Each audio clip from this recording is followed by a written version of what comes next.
Gente, que paz, que tranquilidade nessa aula de hoje. Mas eu vou ter que desligar esse som, senão a gente não vai conseguir manter essa aula, né? Senão ficar aqui, ó, bocejando a vida toda. Eu gravo o vídeo à noite, vocês assistem pela manhã, então não vai dar certo, vai ser cama na certa, né? Então, vamos lá, galerinha, tudo bem com vocês? Hoje a gente vai falar sobre biomas do Brasil. E o que é um bioma?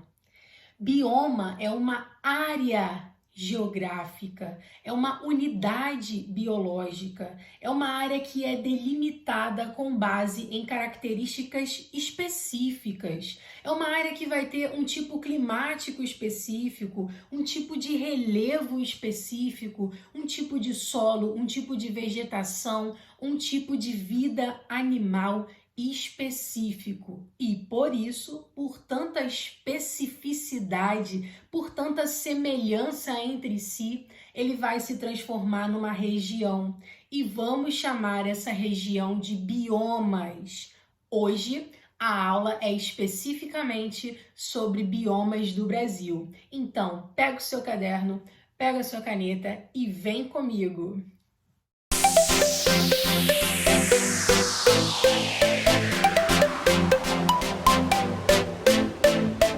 Vamos falar sobre 6 biomas no território brasileiro.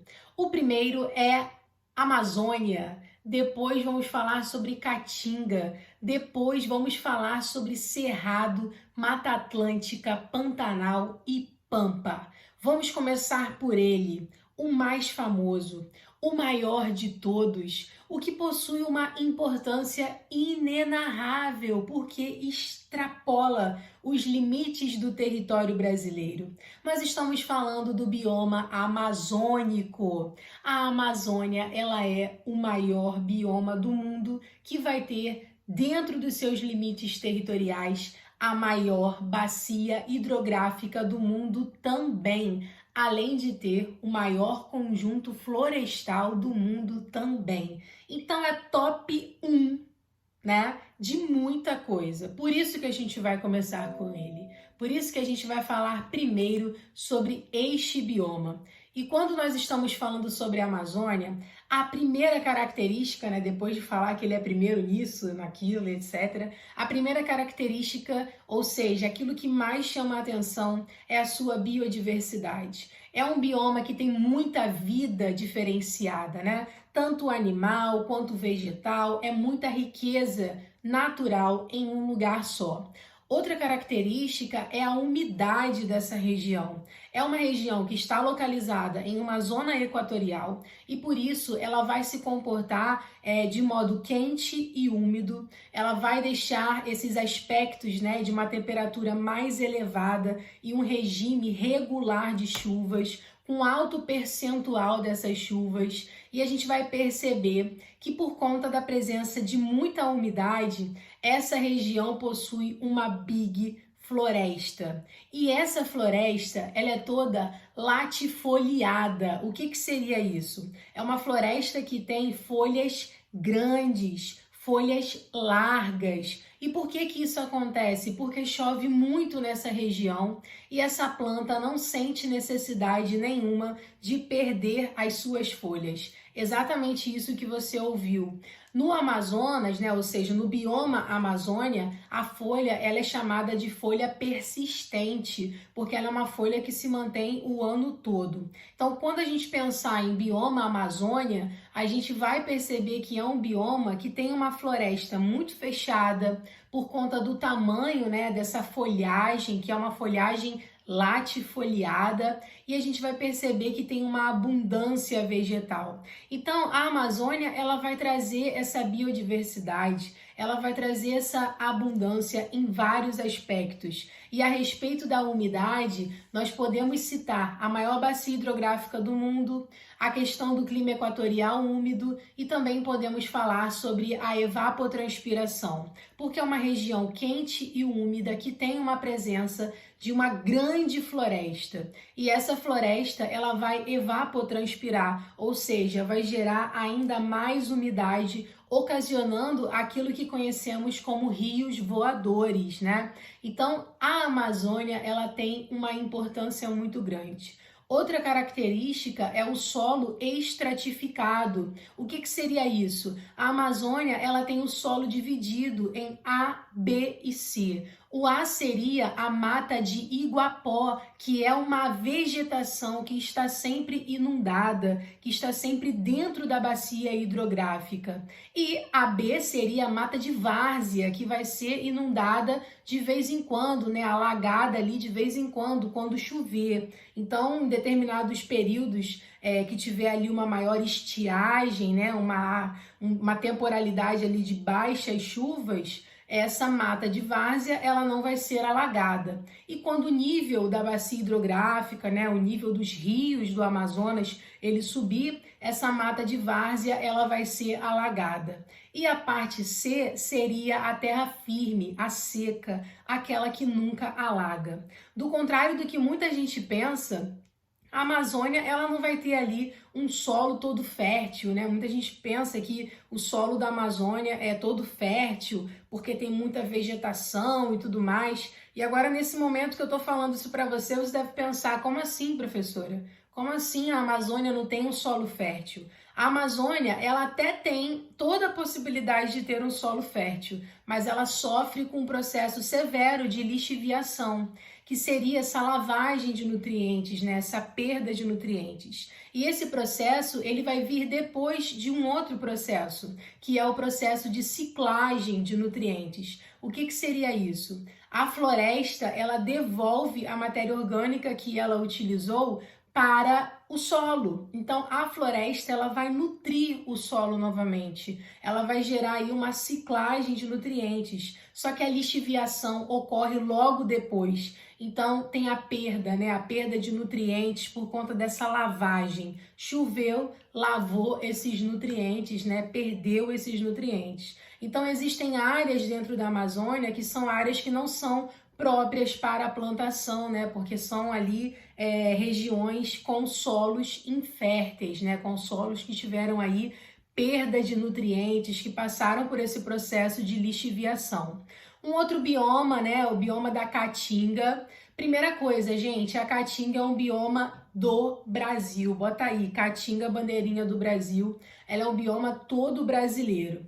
Ah, mas eu vou encontrar cactos no México. Vai, cara, mas só que quando a gente está falando de bioma, a gente não está falando só de vegetação. A gente não está falando só dos bichinhos. A gente não está falando só de clima ou só de relevo. Não existe um aspecto isolado, senão essa aula seria relevo do Brasil, clima do Brasil, né? Clima ou relevo ou uma aula de biologia, de repente, falando sobre a fauna do Brasil. Essa aula é sobre biomas. Então, não existe uma questão isolada, é um conjunto de aspectos da natureza. É tudo isso junto na mesma área, tá bom? Então, podemos sim dizer que a Caatinga é do Brasil. Bota aí, Caatinga, bandeirinha do Brasil, tá? Um em cada canto e vai ali balançando.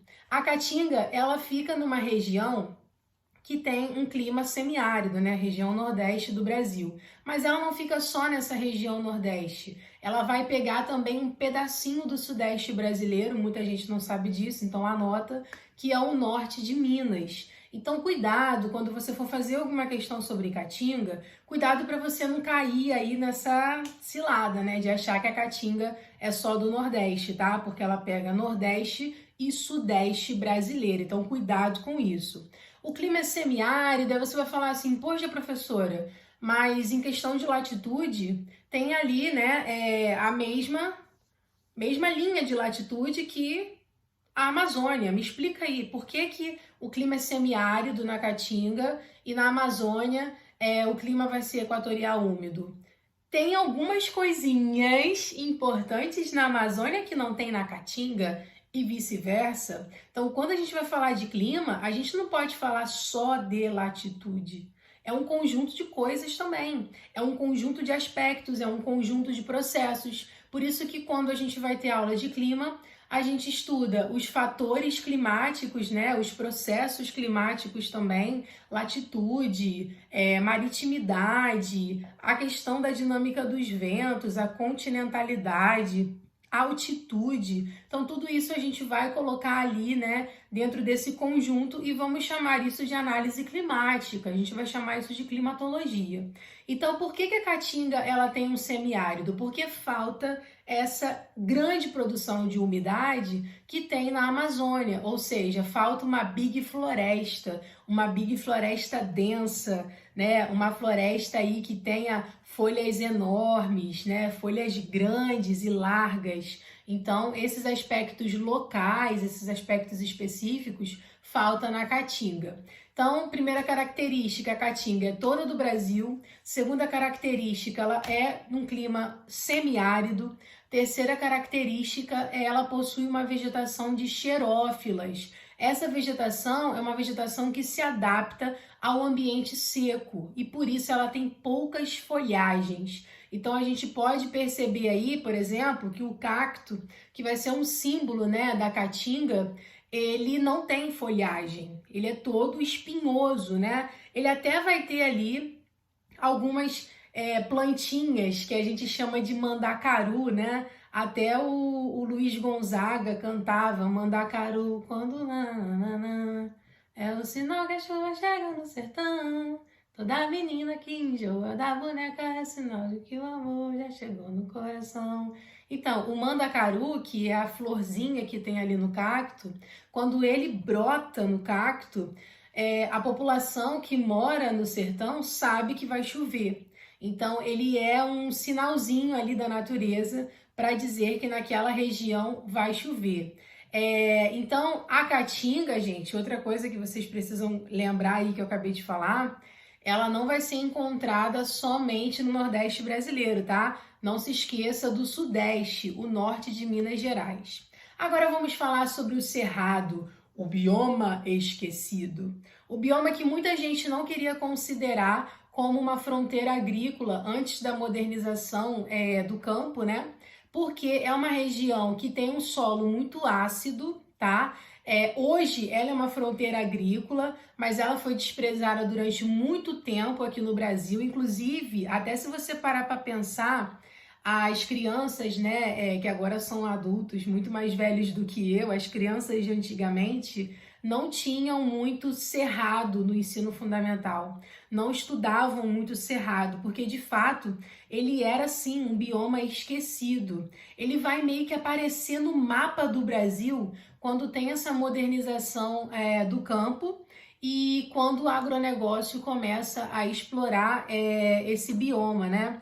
Agora, como que eles começam a fazer isso? Eles eles fazem a calagem. Não sei se já ouviram falar sobre isso. Calagem é quando adiciona-se pó de calcário no solo para conter a acidez. Então, quando eles começam a colocar pó de calcário no solo do cerrado, começa a manter esse pH mais equilibrado, né? A gente sabe que tem que ser ali, né? De 0 a 7, de 7 a 14. Então, eles começam a manter, né? De 0 a 7 vai ser um pH equilibrado, né? De 7 a 14 vai ser mais ácido, alcalino. Então, eles começam a manter aí esse pH do solo do cerrado menos ácido, mais equilibrado, com a presença desse pó de calcário. E existe também uma outra característica importante no cerrado, é que ele é um bioma de conexão. Se você olhar aí o mapa do cerrado, você vai ver que ele está bem no coração do Brasil, bem no meio. Ele é um bioma que vai conectar muitos biomas, né? No caso, a Amazônia, né? A Mata Atlântica, ele vai conectar esses biomas, tá? Ele vai ser ali como se fosse uma fronteira entre esses biomas e por isso ele é muito misturado. Outra característica são os arbustos espaçados. Então, como no cerrado é quente, essas plantas elas liberam as suas folhas, né? Elas vão ter aí essa troca, tá?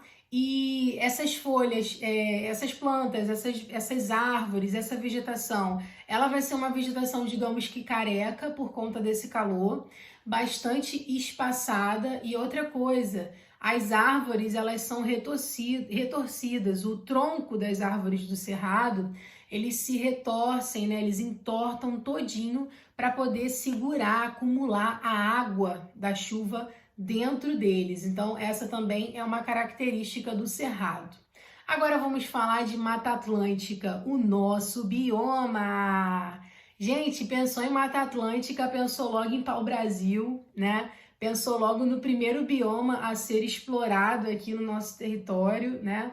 Principalmente no início aí, né, da chegada, da invasão, na verdade, dos portugueses aqui no Brasil. O bioma de Mata Atlântica, ele sofreu muito com desmatamento e hoje, depois de tanta pesquisa, pesquisa de ONG, pesquisa do IBGE, de vários órgãos, hoje o que a gente tem de mata virgem na Mata Atlântica, né, de vegetação natural mesmo, é 7% do que tinha. Então era um bioma gigantesco e hoje tudo que a gente tem é uma delimitação de área geográfica, mas esses aspectos, né, do natural, tanto vegetação quanto animais, ficaram extintos por conta do desmatamento. Além dessa questão do pau-brasil, que foi no início de tudo, né? Na verdade, tudo já tinha acontecido muito tempo antes, mas como nós somos colonizados e temos uma educação toda eurocentrada, a gente acha que, né, antes daquilo ali a gente não tem registro, então forma aqui de expressão. Então não foi só essa questão do pau-brasil, mas assim, o desmatamento por conta da urbanização, a construção de um processo também de industrialização nessas regiões. Até porque quando a gente vai falar de Mata Atlântica, a gente está falando de um bioma que é todo litorâneo e que vai pegar as principais capitais do Brasil. Então é onde vai ter muita urbanização. Eu não estou falando só de Sudeste, eu estou falando de Nordeste também. É um bioma que vai pegar Bahia, é um bioma que vai pegar Sergipe, é um bioma que vai pegar Paraíba, né? É um bioma que vai pegar todo o Sudeste brasileiro, vai pegar também a região Sul. Mas a gente sabe que agora é um bioma que está muito assim massacrado, muito explorado, e por isso o seu percentual mesmo de existência nos aspectos mais naturais são bem pouquinhos, né? 7% de 100%, gente, é pouquíssima coisa. Outra característica é que ele está localizado num domínio geomorfológico que a gente chama de mares de morros, né? Que é ali aquela parte da Serra do Mar, né? Mares de morros, né? Então é todo ali montanhoso, tá? É uma outra característica da Mata Atlântica. Clima tropical litorâneo, então chove muito. É uma vegetação que mantém as suas folhagens, é uma vegetação densa, tá? E essa questão da urbanização é muito importante, vale a pena você considerar isso, porque é uma das coisas que às vezes está sempre ali relacionado, Mata Atlântica com cidades, alguma coisa assim relacionada a desmatamento também, então vale a pena vocês prestarem bastante atenção nessa característica especificamente falando. Agora vamos falar sobre o Pantanal. Gente, esse bioma é muito lindo. A gente está falando de um dos biomas mais lindos da face da Terra. Ele tem muita biodiversidade, ele é assim, um mosaico, né? Ele é uma mistura de Amazônia com Cerrado. E uma coisa que tem muito lá no Pantanal é o turismo de observação. Ele movimenta toda uma economia local. A galera gasta dinheiro para ficar olhando as aves a voar, né? Os peixinhos a nadar, porque a gente está falando de uma região extremamente rica em peixes, em aves, até porque ela é uma planície inundada. Então tem muitas planícies inundáveis ali, então tem todo um potencial hídrico também nessa região e a galera gasta firme para ficar lá, ó, meditando, observando os pássaros a voar, os peixinhos a nadar. Esse é o turismo de observação, né? O turismo natural. Bom, então vamos falar agora do Pampa, o nosso último bioma. O bioma do Pampa, ele também pode ser chamado de Campos Sulinos, tá? Ele vai ter uma vegetação herbácea, que são plantas baixinhas, e essas plantas baixinhas, elas estão em cima do relevo de coxilha. O que seria esse relevo de coxilha? É um relevozinho todo onduladinho, tá? Ele é baixinho, mas ele é todo onduladinho. Aí você olha assim, você vê um campo, né? Bom, outra característica importante é a atividade de pecuária, que ela é produzida nos pampas gaúchos, né? E quando eu falo pecuária, vocês já lembram logo do churrasco dos gaúchos, né? A galera lá adora uma carninha, adora um chimarrão, inclusive os dois juntos, tá? É gostoso.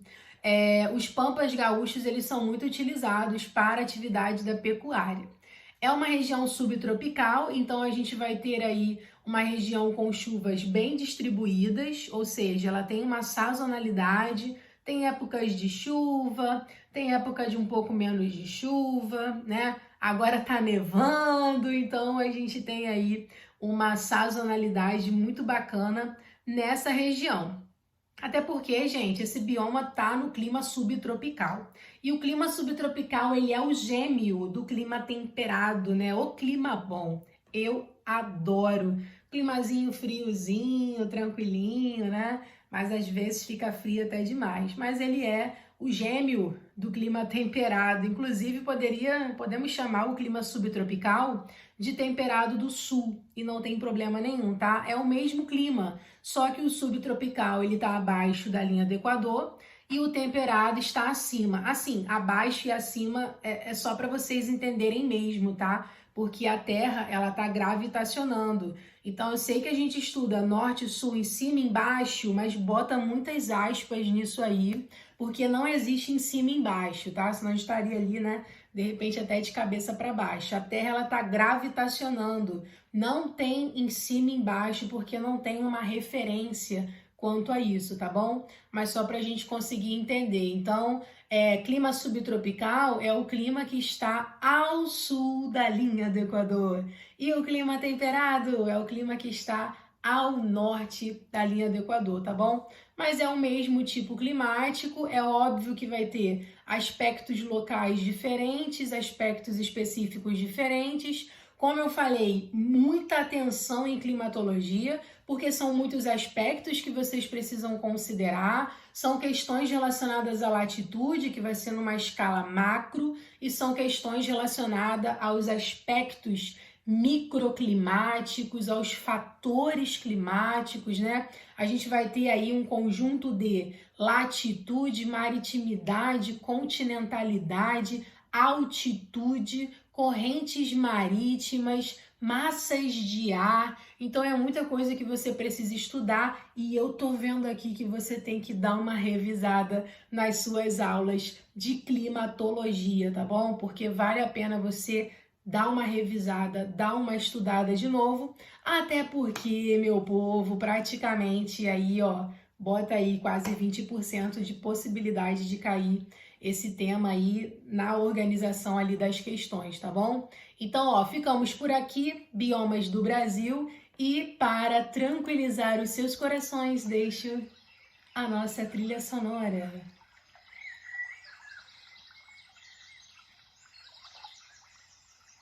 Gente, agora eu vou lá, ó, chorar não, vou dormir. Dormir um cadinho, tá? A gente se vê daqui a pouquinho. Beijos. Vocês vão estudar, tá? Eu vou dar um cochilo aqui. Tchau.